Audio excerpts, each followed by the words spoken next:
again to A Bad Feeling About This, a podcast where Dad, the son, not a podcast.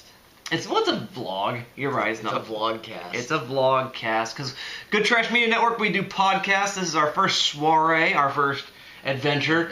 Our first journey into the world of YouTube internet blogging. And so I am Dustin. This is Isaiah. What's up? And I'm doing the thing that parents do, is that he's 14. He's starting high school. And as a result, he's ready to see some movies. And I've got a bad feeling about this. And I'm going to introduce him to some movies that he's now old enough to watch for two reasons. Old enough to watch in two ways. Are you ready for this? Now, I think you know, what's the one way in which you think of old enough to watch? More mature? More mature. What does more mature mean for ye? I said it very Scottish. What does more mature mean for you? Well, you see, I'm growing up and I'm becoming more older, and as I understand more things that you might show me or might already know, which we just dive deeper into. Right, and also, we're talking content. This is what I thought you were going to say. I thought you were going to do the 14-year-old boy thing. No. Well, good on you. Well, I mean, content, right? Yeah. More sure. boobs. Right? More potty talk. That stuff. And so I go to public school. True. I mean, but as a parent, we are judicious about what we allow you to watch, right? Yes. And so it's getting into what you're ready for and doing that. But that's the first thing. The second thing is sort of what you were talking about. The second thing being that as a 14-year-old, your attention span is now greater. Sometimes. Somewhat. You are ruined. You want to do YouTube. I mean, we know your attention span's not awesome. No, and it's not. Also, you're ready to think about some deeper kind of content. And, you know, in terms of not content like explicit content, but content in terms of thoughts. Yes. Right? So, we've got a double feature week. Yeah! Double features. Excited about this? Yes. So we got a double feature this week. It's got two films. Number first is this, a film called, show it close to the camera, Zero de Conduite, a 45 or so minute, I guess you'd call it a short, although it's almost feature-length film by Jean Vigo, and then a movie that had influenced very, very much, If, with 4 periods, not 3. 4. Not an ellipsis, but a 4th period.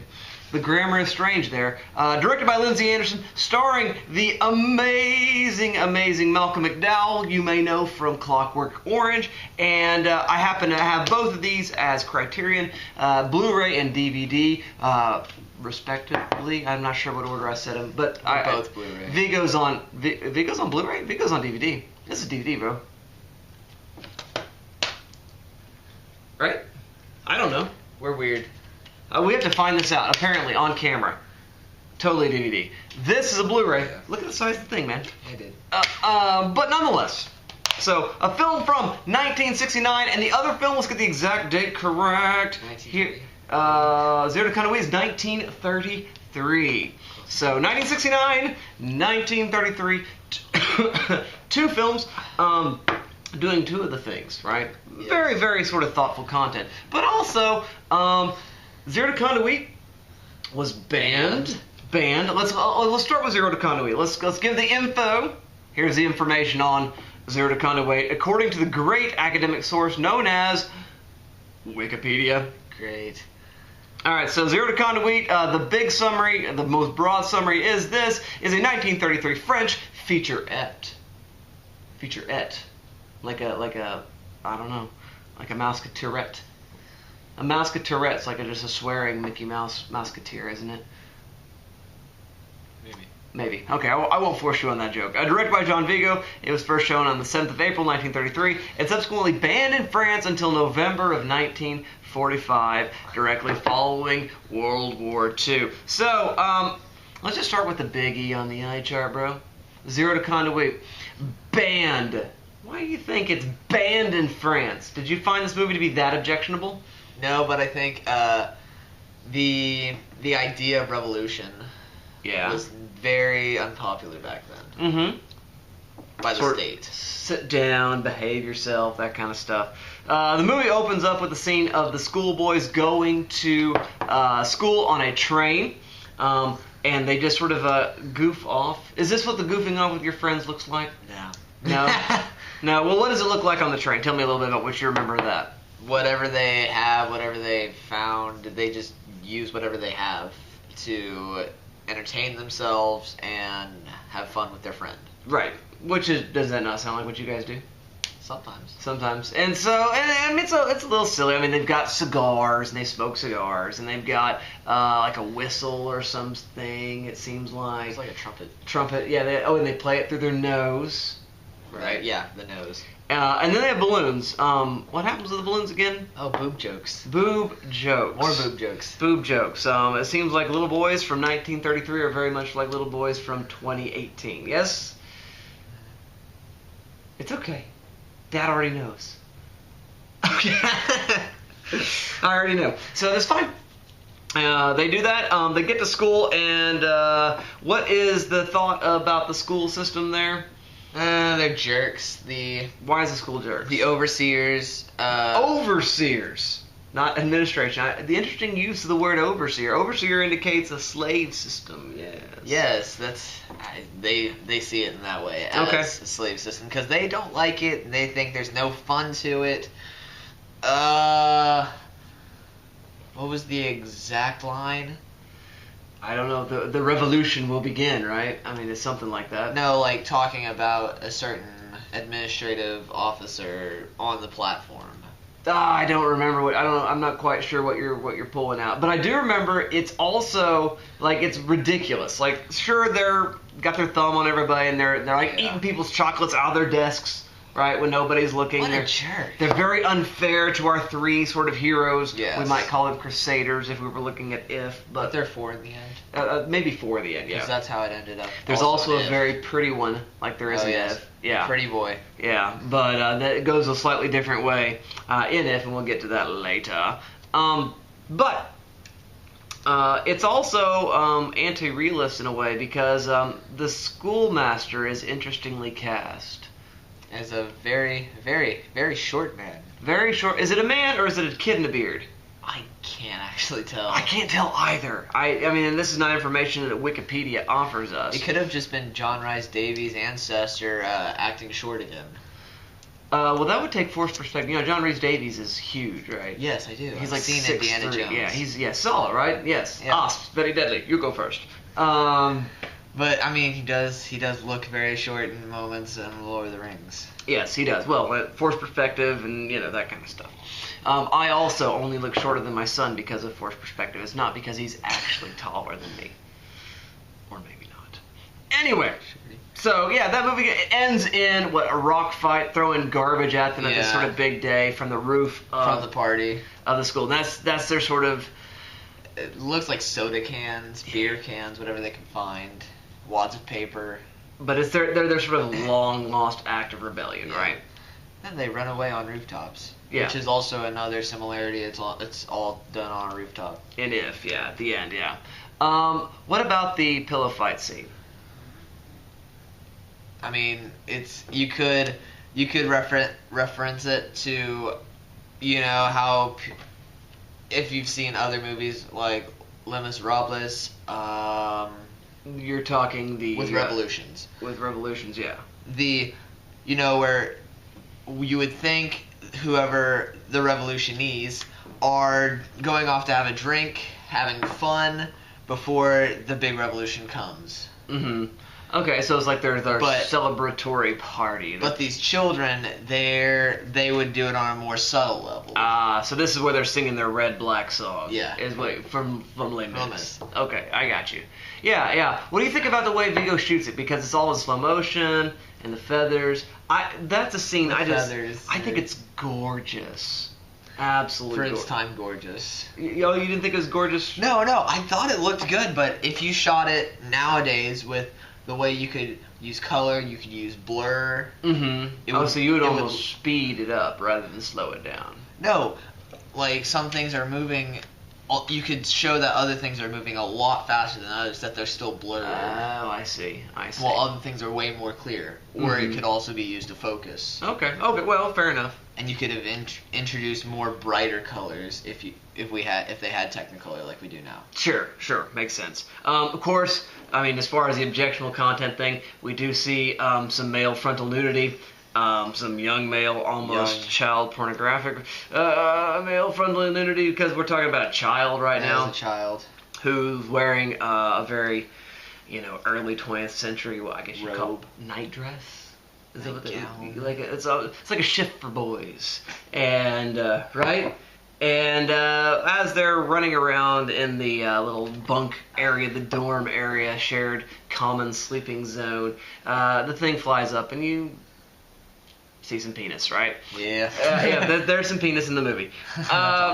Neither here nor there. But anyway, so do you think this movie is that anarchic?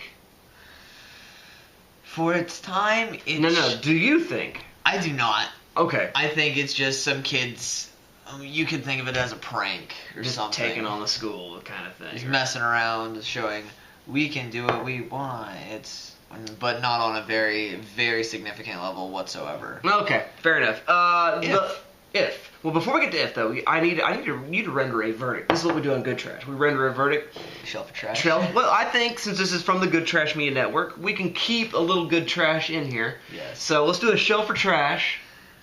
And I won't make you do it. I won't make you do an L turner instead, because that would be a little bit of work, I think. Okay. But let's do a shelf for trash on Zero de Conduite. Do you think it's definitely on the shelf? Like you'd recommend it to other young people your age, your peers? That's how adults say. No. Because at this age, no way. Because the children of my age, I love it, but to other 14-year-olds, they wouldn't be interested in it. No. They would think, oh, foreign movie. No color, black and white. No. Not even 45 minutes? No. No, just out. Okay, well then, if. Yes. Yeah. Let's move on to if. Again, Malcolm McDowell making a stunning performance. Great movie. If, let's see what Wikipedia has to say about if. Again. Right. Very trustworthy source, obviously. Clearly the most trustworthy source of all your academic information. Always, as a college professor, I recommend highly the use of Wikipedia. No. I actually do. I actually do recommend using Wikipedia. Wikipedia has good sources referenced in it. So you can read the article, don't cite it, and then the sources, if they are quality, and sometimes they are, sometimes they're not, you can use them nonetheless. So here we go. If, according to this, is a 1968 film. According to Criterion, it's 1969. Who's right, who's wrong, showdown. If is a 1968 British drama produced and directed by Lindsay Anderson, satirizing English public school life. Public school is not the same as public school here. Public school means a private school that you go to rather than being taught by a tutor at home in the UK. Famous for its depiction of a savage insurrection at a fictitious boarding school. The X certificate. This is a rated X film you watch, man. Was made in the time of the May 1968 protests in France by a director who was strongly associated with the 1960s counterculture. So that's the big broad thing. We'll talk a little bit about it. Won the Palme d'Or, which is it's like the best of show prize at the Cannes Film Festival. Cannes, my friend, my son, my dear one. Cannes is one of the oldest, most prestigious film festivals. Okay. So films from all over the world compete at Cannes. So there's not a language thing. So it's not like the Oscars. You gonna live, brother? Yeah. All right. One more time. Okay. You're a nut. So Cannes is its own thing. Unlike the Oscars, films from all over the world compete, and it is one of the most international film festivals, and it's a good indicator of some of the best films of the year that sometimes don't even get nominated for an Oscar. But anyway, it makes a lot of BFI 250s, so does Zero de Conduite, so it's a big deal in that. So, it's a rated X movie. Nice. If you were thinking rated X, were you thinking this? No. Why not? Not as explicit as I would think. I've seen rated R movies worse than that. Yeah, not a lot of language. No. I mean, there's a little bit. Yeah, but not even close. There is some nudity. There is. Yeah. What did you think about the teacher? Let's get her name. Mrs. Kemp, right? Yeah, Miss Kemp. No, that's the priest's wife. Well, she also is the wife, but she's also like the den mother of the group, right? Yeah, it is Mrs. Kemp. Mr. Kemp rather is Mr. Lowe. Mrs. Kemp is played by.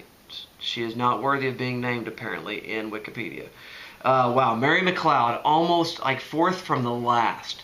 She wanders around the boys' dormitory, stark raving naked. Is she raving? No. But she's a little crazy. She's very, very intense. Very thoughtful, maybe? Yeah, but naked. Yes. Not very sexy naked, though, right?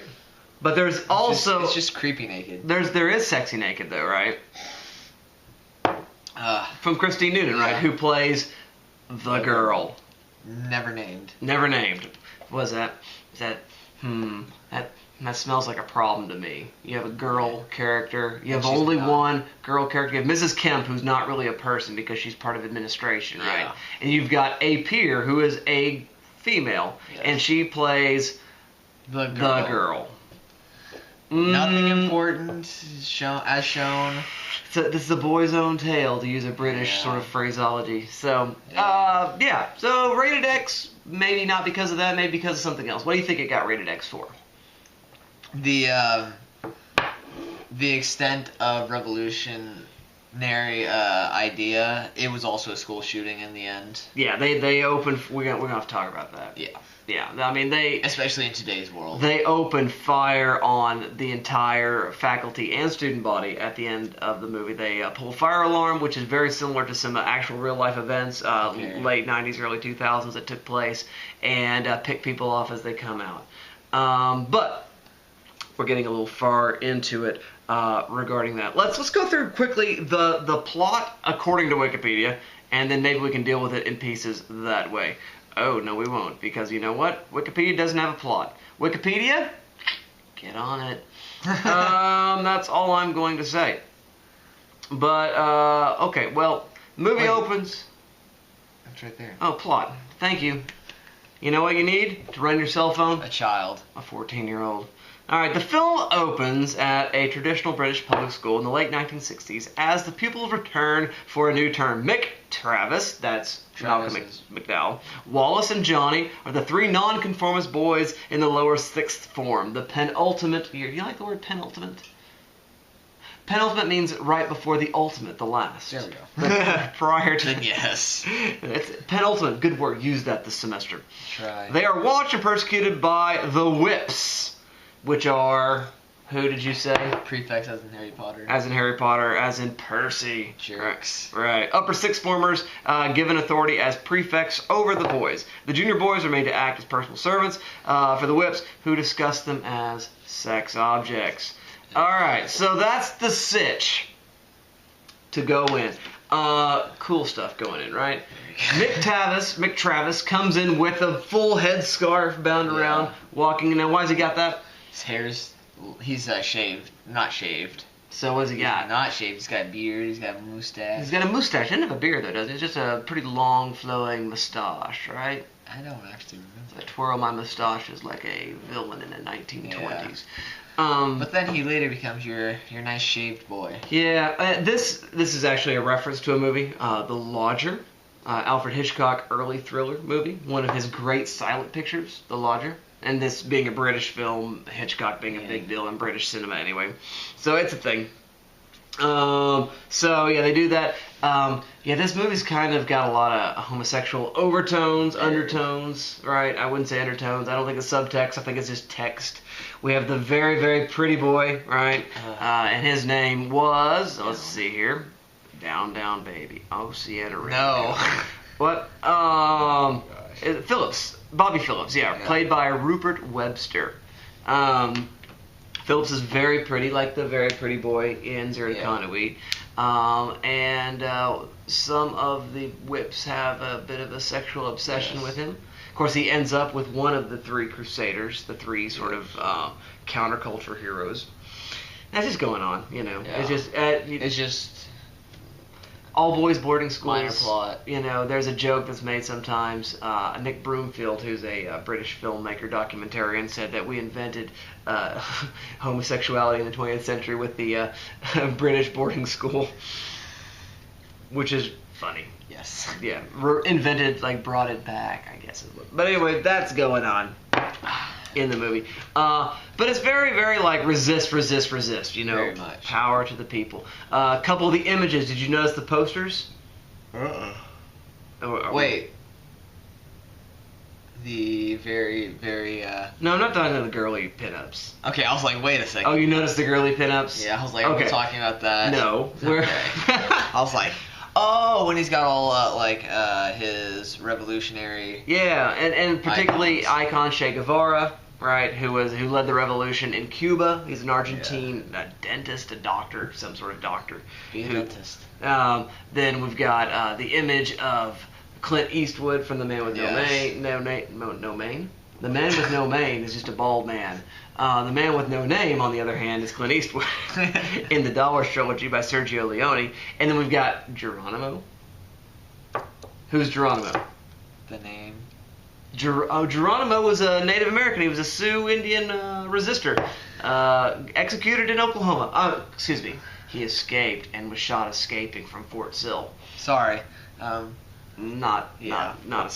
Historical facts. Historical facts. He was not escaping. He was murdered.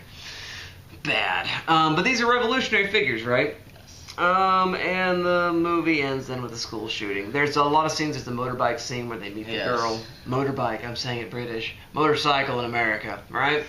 There's a difference. There's a difference. They steal it. They very much steal it. But here's the thing about the violence at the end.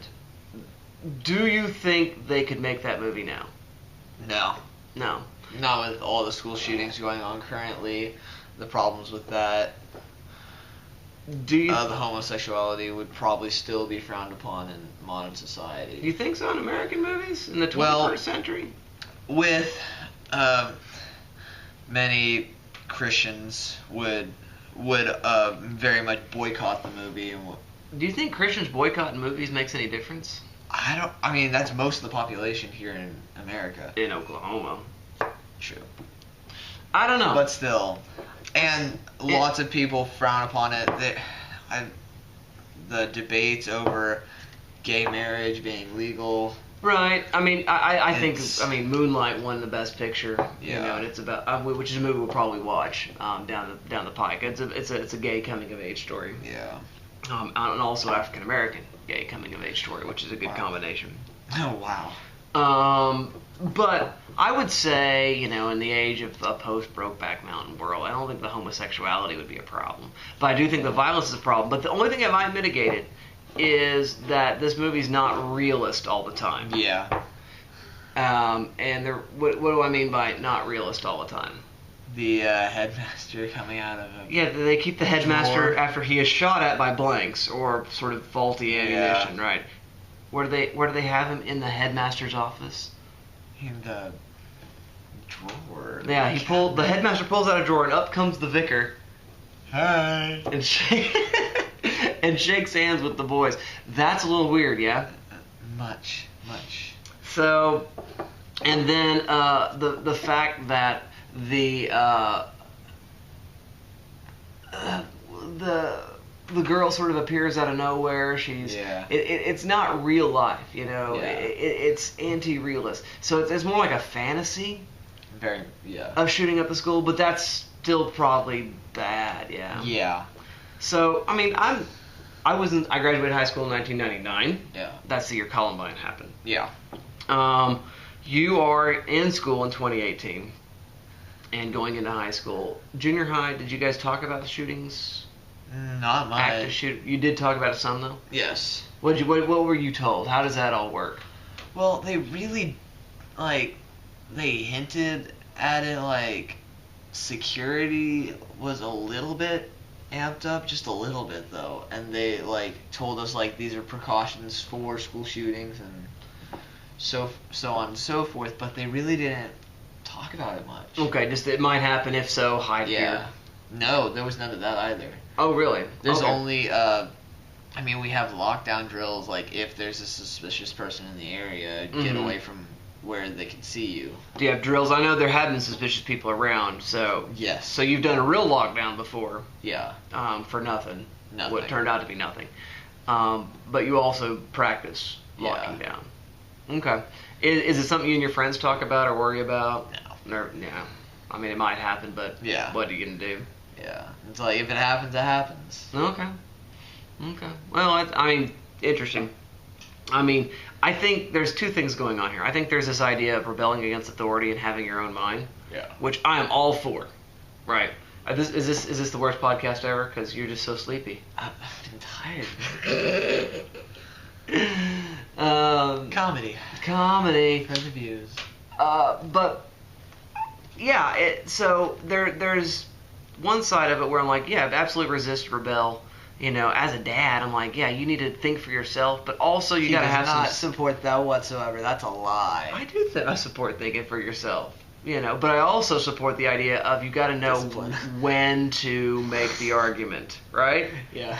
And I think that's part of Mick Travis's problem is that he makes the argument the wrong times for the wrong reasons for the least. You know what I'm saying? Mm-hmm. Man, yeah, just not feeling Sorry, it, man. Just not feeling it. But the other side of it is rebellion. You know, in terms of violence, and I think that's bad. Right. Yes. So, okay, well, we're done with If. Shelf or trash? Shelf for sure. Shelf. You think you and your buddies would dig watching If? Oh, it's great. Yeah. Why do you like it so much? I know my friends would be interested in the females, but well, I'm sure. Apart from that, I mean, there's a pretty girl in it, but there's a pretty girl in all the movies, right? Yeah. So that's not a selling point. So if you're gonna pitch, guys, I want you to watch If. What would you tell them? I would say. It's a good movie, and for reasons we should watch it would be to think about what really happens in people's minds when they're thinking rebelliously and what we should look at and what we should be aware of. Would that sell them on it? I mean, honestly, I don't know. My friends are very... Because, man, when I was your age, what I would probably say is something like, you got to watch this movie because it's bonkers. Yeah. It's neat because it's like Harry Potter with blood. I like that. You know? Well, there's a lot of blood. I mean, Half-Blood. Well, I mean, but you know what I mean. It's like Harry Potter with, like, the 60s revolutions. Yeah. Right? And that's kind of cool. Yeah. But, okay. Well, any final thoughts on Zero de Conduite and If? They're good. Yeah. Good stuff, good times. Okay, well, there you go. That's our first episode. It's a double feature. Don't expect this every time, dear viewer. I want to say dear listener because I'm so used to podcasting. Dear viewer, don't expect this to be the only way we do stuff, but I will say this. We will do double features from time to time. But we're going to keep doing this. Be sure you comment below and let us know what you think. Make suggestions to us about possible movies. Also, remember, we're going to have a board that flashes anytime now, probably while I'm voicing over it. That's going to say something like, go to GoodTrashMedia.com to find all things Good Trash. Follow us on Twitter at Good_Trash. And if you'd like to help support this thing to keep it going financially, go to Patreon.com/GTM, as in Good Trash Media, and there you can be a subscriber. And if you subscribe specifically because of watching this show, a bad feeling about this. If you subscribe and you put that in the notes for your subscription, we will let you pick a movie. But I have, as a parent, he has I have override rules until you pick something that I will approve because my boy is 14. Obviously, porn is out, but pretty much anything else I will consider. Sorry, dude. I know you're disappointed. Dang it. So, anyway, you keep watching, we'll keep talking, and we'll see you next time. But until then, just remember, I've got a bad feeling about this. Also, don't forget to subscribe, hit the like button, and if you want to join our notification squad, hit the bell. Yeah, but yeah, he knows all the YouTube things. Good job. You're welcome. All right. Well, you know what? See ya. Just like you, I've got. We're gonna try to do this. Feeling about this. We're gonna try to do this like we would do it. No. Okay. Ready? 1, 2, 3. I've got a bad feeling about this. We'll see you next time. Whatever. Not doing that ever again.